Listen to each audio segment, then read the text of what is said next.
रजीम बिस्मिल्लाहिर्रहमानिर्रहीम अल्लाहुम्मा सल्लि अला मुहम्मद व आले मुहम्मद।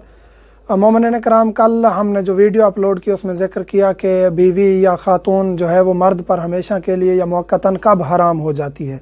तो बाकी चीज़ें तो अल्हम्दुलिल्लाह मोमिनीन को समझ भी आ गई और दुआएं भी दे रहे थे मोमिनीन, क्योंकि ये आजकल के बहुत मसाइल पेश आ रहे हैं। तो हमारी नौजवान नस्ल या आने वाली नस्लों को आगाह करना चाहिए और वालिदैन की भी ज़िम्मेदारी है कि इन चीज़ों से आगाह किया जाए ताकि हमारी नस्लें बुराइयों से भी बचें और आइंदा वाले रिश्ते जो हैं वो हलाल पर मौकूफ़ हों, ताकि औलादें जो हैं वो दुरुस्त हों और उन पर कोई बुरे असरात ना पड़ें। तो इसलिए रूहानियत पैदा करने के लिए शरीयत की तरफ आना चाहिए और शरीयत अहले बैत अलैहिमुस्सलाम के जो नुमाइंदे हैं उलमा ही दे सकते हैं, इसके अलावा लोग नहीं दे सकते। जो शरीयत के ठेकेदार बन भी जाते हैं उलमा के अलावा, उनके पास मतलब होते हैं, अपने ज़ाती चंद बातें होती हैं, इसके अलावा कुछ नहीं होता।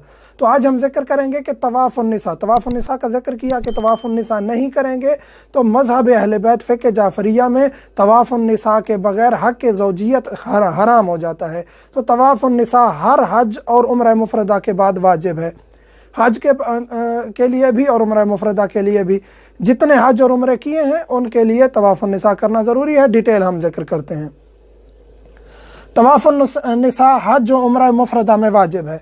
हज किया है, एक किया है, 4 किए हैं, उम्रा मुफ़रदा एक किया है, 4 किए हैं। अगर किसी को मालूम नहीं था तो उस पर जितने हज और उम्रे थे तमाम के लिए तवाफ़ुन्निसा करना वाजिब है। अगर ख़ुद नहीं जा सकते तो किसी को भेज के या किसी जो कहीं अगर वहीं कोई है तो उसके ज़िम्मे लगा के आप ये कर सकते हैं।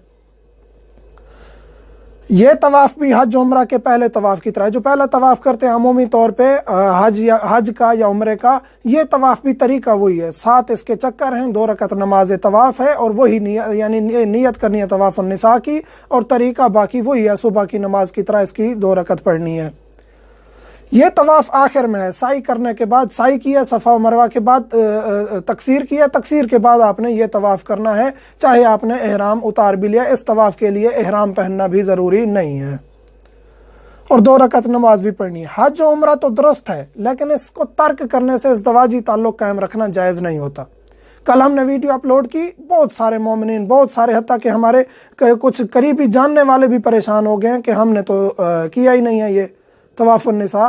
तो जिन लोगों ने नहीं किया, अब तवाफ़ुन्निसा अदा करने तक वो अपना हक़ ज़ौजियत अदा नहीं कर सकते, उनके लिए हराम है, ऐसा करना जायज़ नहीं है। शादीशुदा हैं, बीवी ने तवाफ़ुन्निसा नहीं किया, शौहर के करीब नहीं जा सकती, शौहर ने नहीं किया, बीवी के करीब नहीं जा सकता, ना गैर शादीशुदा ने किया तो निकाह नहीं कर सकता। यानी अब तवाफ़ुन्निसा करेंगे या नियाबत पे करवाएंगे तब जाके ये चीज़ें हलाल होंगी। ये तवाफ़ हर मर्द ज़न पर वाजिब है, ये हर बच्चा है उस पर भी वाजिब है। अगर उसने उम्रा किया है या हज किया है, ख़ातून है, मर्द है, बुज़ुर्ग है, कोई भी है, उस पर वाजिब है, ये करना है। हत्ता कहते हैं कि इसकी शादी मुमकिन नहीं है, बुज़ुर्ग हो चुका है, फिर भी वाजिब है, तवाफ़ुन्निसा करना है। किसी भी वजह से तर्क करने से अदा करना ज़रूरी है।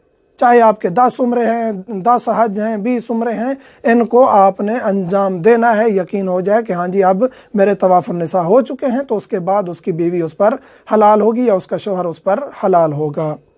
जितने भी उम्रे और हज हैं उतने ही तवाफ़ करने पड़ेंगे। और ये एक तवाफ़ विदा होता है आखिर में। तवाफ़ विदा काफ़ी नहीं है तवाफ़ुन्निसा के लिए, वो तो तवाफ़ विदा मुस्तहब है, उसको तो हर कोई करता है और अहले सुन्नत भी शायद उसको करते हैं। लेकिन तवाफ़ुन्निसा वाजिबात हज और वाजिबात उम्रा में से है।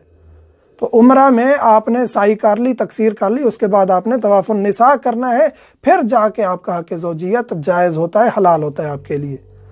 तो ये ज़रूरी तरीन, बहुत ही ज़रूरी मसला था। मोमिनीन के बहुत ज़्यादा सवालात आ रहे थे, बहुत ज़्यादा। तो इस वजह से हमने कहा कि बहुत जल्दी हम तवाफ़ुन्निसा के बारे में भी बता दें। हज उम्र के बारे में इंशाअल्लाह बाद में डिटेल से बताएंगे, लेकिन इसका बताना ज़रूरी था। अल्हम्दुलिल्लाह रब्बिल आलमीन।